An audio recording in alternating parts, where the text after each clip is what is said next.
Welcome to Canway coaching institute. और Canway coaching institute आपकी math की जितनी प्रॉब्लम है उनको दूर कराएगा। इसलिए आप हमारे चैनल को लाइक करें, शेयर करें, सब्सक्राइब करें और कमेंट करना ना भूलें। तो आज हम कराते हैं आपको सेट 822 MY का तीसरा भाग। दो भाग इसके हमने पहले आपको करा दिए हैं और इसका जो क्वेश्चन है इस वाले भाग में छठे का गा कराएंगे आपको। यहाँ पर लिखा हुआ है 10 सेंटीमीटर ऊंचाई और 6 सेंटीमीटर आधार की त्रिज्या का एक लंबवृत्तीय बेलन है।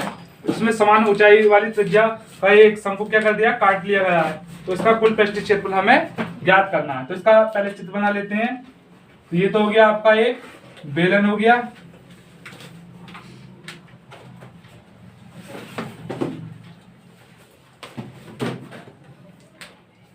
जिसकी जो ऊंचाई है कितनी है, 10 सेंटीमीटर है।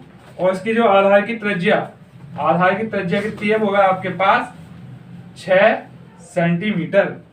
ठीक है। और इसके अंदर एक हमें क्या काटना है, एक शंकु हमने इसके अंदर से काट लिया है। ठीक है। तो यहाँ पर पृष्ठीय क्षेत्रफल पूछ दिया है। तो पृष्ठीय क्षेत्रफल में जो आपके पास बेलन है, बेलन का पृष्ठीय क्षेत्रफल था 2πRh। तो वो तो h इसके अंदर मिल जाएगी, परंतु जो शंकु का पृष्ठीय क्षेत्रफल होता है उसमें लगता है πRl। तो यहाँ पर अभी l उपलब्ध नहीं है, तो हमें l भी याद करनी पड़ेगी। तो ये समान ऊंचाई का काटा है, तो इसकी ऊंचाई भी क्या होगी, आपकी समान ही होगी। तो पहले लिखेंगे बेलन की ऊंचाई, बेलन की ऊंचाई h बराबर के 10 सेंटीमीटर और शंकु की ऊंचाई भी क्या रहेगी, सेम रहेगी। शंकु की ऊंचाई, दोनों की ऊंचाई एक ही रहेगी। इसके अलावा आधार की त्रिज्या, आधार की त्रिज्या दोनों का आधार सेम है, 6 सेंटीमीटर है। अब हम क्या ज्ञात करेंगे, एल ज्ञात करेंगे किसकी, शंकु की। तो यहाँ लिखेंगे पहले शंकु की तिर्यक ऊंचाई ज्ञात करने के लिए फॉर्मूला होगा L² बराबर r² प्लस के h का स्क्वायर। तो r तो कितने आपके पास 6 है, 6 का स्क्वायर हो जाएगा, h कितनी है 10, 10 का स्क्वायर, 6 का स्क्वायर होगा 36, 10 का होगा आपका 100। तो इन दोनों को जोड़ देंगे तो कितना हो जाएगा आपके पास 136। ठीक है। इसके ऊपर रूट चढ़ा देते हैं 136। तो इसके टुकड़े कर लेते हैं, यानी 136 2 से काटेंगे, 2 6 का 12, 2 8 16 और 2 3 6 और 2 4 8। ठीक है। तो इसको हम लिख सकते हैं L बराबर के 2√34, क्योंकि इसके टुकड़े करोगे अगर आप 2 से काटोगे तो 17 हो जाएगा। ये इसका जोड़ा आपका बनेगा नहीं, इसलिए आप इसको नहीं छोड़ देंगे। अब लिखेंगे आप जो यहाँ पर पूछा गया, क्या पूछा है, ठोस का कुल पृष्ठीय क्षेत्रफल, ठोस का कुल पृष्ठीय क्षेत्रफल। इस ठोस के अंदर क्या है, आपके पास एक बेलन है, एक शंकु है। तो जो बेलन का पृष्ठीय क्षेत्रफल लिखेंगे, बेलन का पृष्ठीय क्षेत्रफल प्लस के शंकु का पृष्ठीय क्षेत्रफल प्लस के आधार का क्षेत्रफल, आधार का क्षेत्रफल इसके अंदर हम जोड़ देते हैं। तो बेलन का होता है 2πRh होता है, शंकु का होता है πRl होता है और आधार का πr² होता है। ठीक है। तो यहाँ से हम πr कॉमन ले लेंगे तो आपके पास 2h बचेगा और यहाँ पर l बचेगा और यहाँ पर आपका एक r शेष बच जाएगा। ठीक है।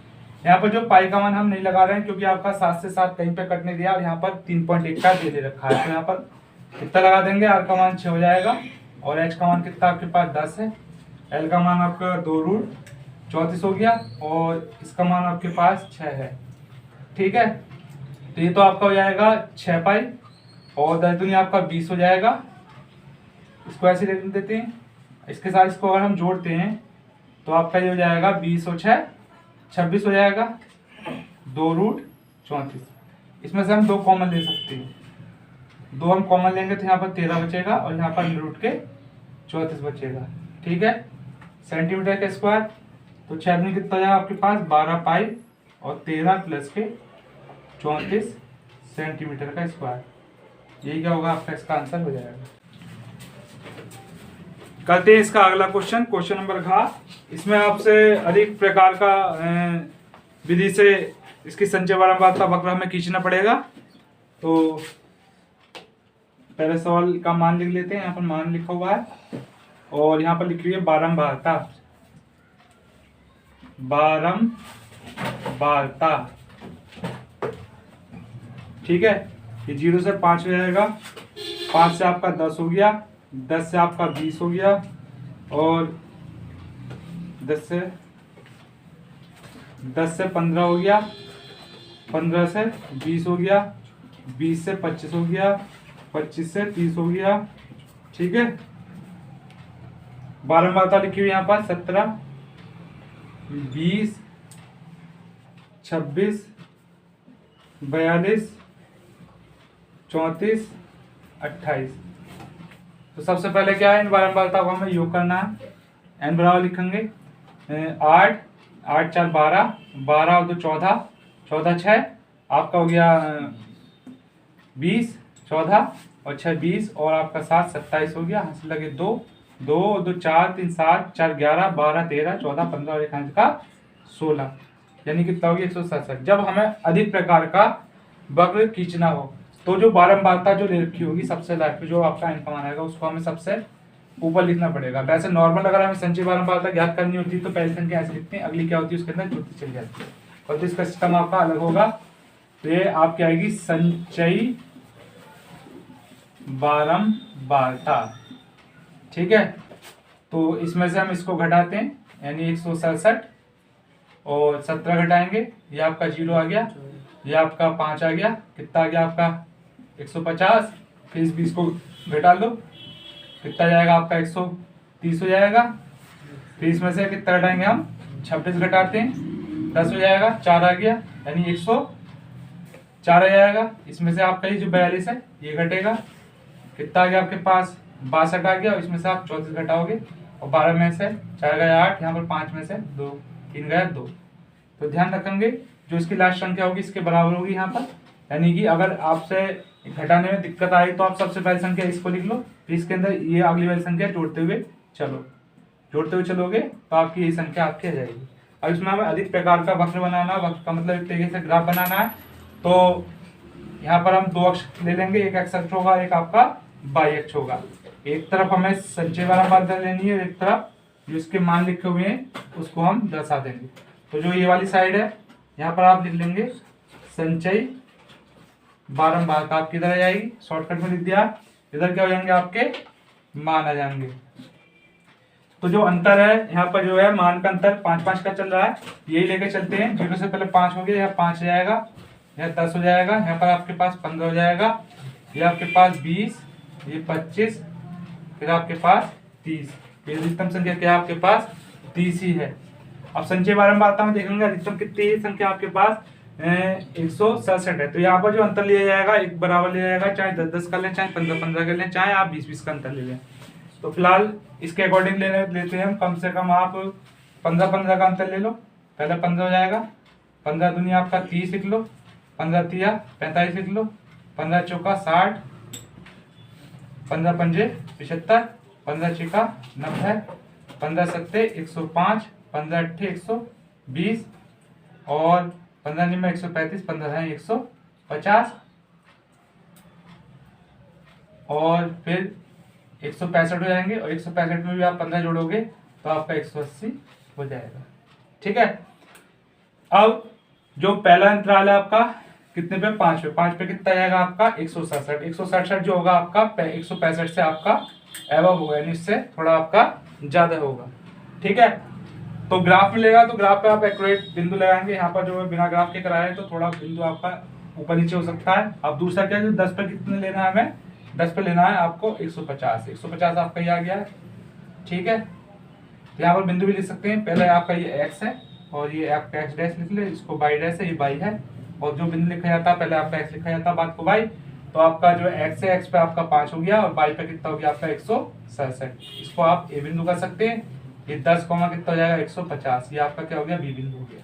तीसरे पे चलते हैं 130, 130 जो होगा आपका यहाँ करीब आ जाएगा, क्योंकि 135 से कम होगा, 120 से वो ज्यादा होगा, यानी कि 15,130। ठीक है, अगला क्या है 120 पे 104 है, 104 जो होगा आपका 105 से जस्ट थोड़ा नीचे होगा, वो 20 पर जाएगा आपका, लगभग आपका यहाँ पहुंचेगा, ये आपका आ जाएगा 20,130। 4, ये आपका सी हो गया, ये आपका बिंदु डी हो गया। अगला कितना आपके पास 62, वो कितने पे 25 पे 62 देखेंगे, 60 से ऊपर होगा जस्ट, इसको हम यहाँ कर लेते हैं। तो लिख देंगे आप पहले 25 और फिर आपका 62, फिर आपका कितना रिया 28 आ जाएगा। 28 जो आएगा आपका 30 से नीचे होगा, यहाँ पर कर देते हैं, ये हो जाएगा आपके पास 30,28। ये आपका ई बिंदु हो गया, ये आपका एफ हो गया। अब क्या करेंगे, ऊपर से इसे आपस में मिला देंगे। इस प्रकार से आपका चित्र कंप्लीट हो जाएगा। ठीक है, यही आपका आंसर होगा। तो करते हैं अगला क्वेश्चन, क्वेश्चन नंबर 7। और 7 में जो है क्वेश्चन का जो का है, इसके भी आपके 2 पार्ट दे रखे हैं। 2 का इसका पहला पार्ट देखते हैं। पहले पार्ट में आपका लिखा हुआ है द्विघात समीकरण लिखी हुई है और लिखा हुआ दोनों मूल क्या है इसके वास्तविक है तो और बराबर भी है। तो हमें के का मान ज्ञात करना है। तो यहाँ पर समीकरण आपकी इस प्रकार से लिखी हुई है 2x² प्लस के x प्लस के 3 बराबर के 0। तो पहले लिखेंगे आप समीकरण की तुलना, समीकरण की तुलना ax² प्लस के bx प्लस के c बराबर 0 से करने पर a का मान 2 हो जाएगा, b का मान k हो जाएगा और c का मान आपका 3 हो जाएगा। तो जब मूल बराबर हों या वास्तविक हों तो इसके लिए बराबर की लगती है कंडीशन b² माइनस के 4ac बराबर के 0। ठीक है, वास्तविक और बराबर दोनों के लिए, यानी बराबर के लिए मेन 0 है और ये 0 जो होता है वास्तविक भी होता है। ठीक है, तो यहाँ पर वैल्यू लगा देंगे, k की वैल्यू लगा दी 4ac रहेगा, a की वैल्यू लगा दी 2 और c की वैल्यू आपके पास 3 है। k² ऐसे रहेगा 4 दूनी 8 तिया 24, तो k² बराबर 24 अंडर रूट के 24। और इसके अगर हम टुकड़े करें दुगना 2 2 दूनी 4, ये आपका जोड़ा बन जाएगा। तो क्या होगा प्लस माइनस के 2 रूट 6, ये क्या होगा इसका आंसर हो जाएगा। इसका एक क्वेश्चन और दे रखा हुआ था, हमें ये 3 नंबर के 2 दे रखे हैं, काफी छोटे क्वेश्चन है। 2x² माइनस के 5x प्लस के 3 बराबर के 0। यहाँ पर क्या है, इसको हल करा दिया है। ठीक है, तो हल करने का मतलब क्या है, हमें x के 2 मान ज्ञात करने हैं। तो इसकी इससे गुणा करेंगे, 2 तिया 6 हो जाएगा और 2 3 आपका 5 हो गया। 2x² 2 प्लस का 3 x प्लस के 3 बराबर के 0। ये गुणा कर रहे हैं तो आपका कितना हो जाएगा 6 बन रहा है और जोड़ रहे हैं तो आपका 5 आ रहा है। 2x² माइनस के 2x प्लस माइनस के 3x प्लस के 3 बराबर के 0। दोनों में से हम 2x कॉमन ले लेंगे तो x माइनस के यहाँ पर 1 बचेगा, यहाँ से 3 कॉमन लेंगे तो यहाँ पर भी x माइनस के आपका 1 बच जाएगा। तो ये भी x माइनस के 1 हो गया, क्या हो गया 2x माइनस के 3 हो गया। ठीक है, अब एक बार क्या करेंगे, x माइनस के लिखा हुआ है 1 बराबर 0 लेंगे तो x की वैल्यू 1 हो जाएगी और 2x माइनस के 3 बराबर 0 लेंगे तो 2x ऐसे रहेगा, ये बराबर के दूसरी तरफ जाएगा और x की वैल्यू कितनी होगी 3/2 हो जाएगी। तो आपके 2 मान निकल के आ जाएंगे। तो करते हैं इसका अथवा में जो है आपका सवाल है 7वें के, और काफी अच्छा सवाल है ये।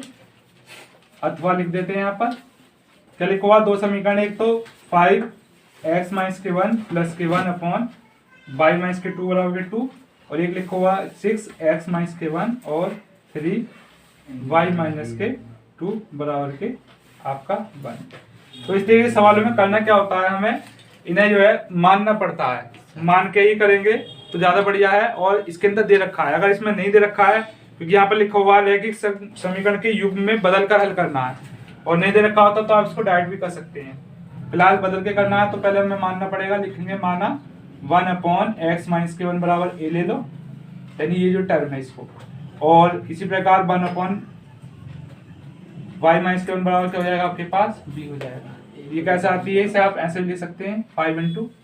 ठीक है, तो इसमें ये जो टर्म है इसकी वैल्यू आपके पास a हो जाएगी, इसी प्रकार से इसको तोड़ेंगे तो इसकी क्या हो जाएगी आपके पास b हो जाएगी। ठीक है, तो यहाँ पर उठा के रख देते हैं, तो ये तो 5a प्लस के ये आपका b हो जाएगा बराबर के 2, इसे 3 कर लो, यहाँ पर रखेंगे ये कितना होगा 6a माइनस के 3b बराबर क्या कितना जाएगा ये। अब करना क्या होता है, विलोपन विधि हम इसके अंदर लगाएंगे, हमें b का मान बराबर करना है, तो हमें जो समीकरण 3 है इसमें 3 से गुणा करनी पड़ेगी। तो यहाँ लिखेंगे समीकरण 3 में 3 से गुणा करके 3 प्लस के 4 जोड़ देंगे। 3 से गुणा करेंगे 3 पंजे 15 और 3 भी 3 दूनी 6, 6 ऐसे रहेगा, 3 भी बराबर 1 काट देंगे, इन्हें जोड़ देंगे, 15 6 21 हो जाएगा बराबर 7। ठीक है, अब ये इसके साथ गुणा में है, गुणा वाला बराबर के दूसरी तरफ जाके भाग का हो जाता है, 7/21 सारे करना 7 7 21, तो की वैल्यू कितनी आ गई आपके पास 1/3 आ गई। अब ये जो 1/3 है इसको आप चाहे तो 3 में रख दो चाहे 4 में रख दो, तो ये बराबर 1/3 समीकरण किस में रखते हैं 3 में रखने पर 3 आपकी है, 5 ऐसे रहेगा 1/3 लिख देंगे, b हो जाएगा 2 हो जाएगा, 5/3 प्लस के b बराबर के 2, ये आपका उधर जाएगा, एक मान के 3 गुणा करेंगे 6 हो जाएगा और 6 में से 5 जाएगा आपका 1 बचेगा, तो ये आपकी b की वैल्यू हो गई, ये आपकी a की वैल्यू हो गई। परंतु हमें किसका मान ज्ञात करना है, x का मान ज्ञात करना, तो ये दोनों मान क्रम से हम समीकरण 1 और 2 में रखेंगे। तो पहले लिखेंगे a बराबर के 1/3 समीकरण किसमें रखने पर 1 में रखने पर, तो 1 के x माइनस के 1 बराबर 1 के 3, इसको उल्टा कर दो, तो ये माइनस का है बराबर के हमारा दूसरी तरफ जा रहा है, तो ये आपका प्लस का हो गया, तो x की वैल्यू होगी आपके पास 4। इसी प्रकार से जो b का मान है इसके अंदर रखेंगे, क्या लिखेंगे b बराबर 1/3 समीकरण किसमें रखने पर 2 में रखने पर, 2 आपकी है, इधर क्या 1 के y माइनस का 2 1/3, इसको भी क्या करेंगे पलट देंगे, तो आपका क्या हो जाएगा y माइनस 2 बराबर 3, ये माइनस का आपका बराबर के दूसरी तरफ लेके जाते हैं, तो ये आपका प्लस का हो जाएगा, इसको हम जोड़ देते हैं तो कितना हो गया 5। इसी प्रकार हमें क्या करने थे x और y के मान प्राप्त करने थे, और ये हमारे मान प्राप्त हो गए हैं। ठीक है।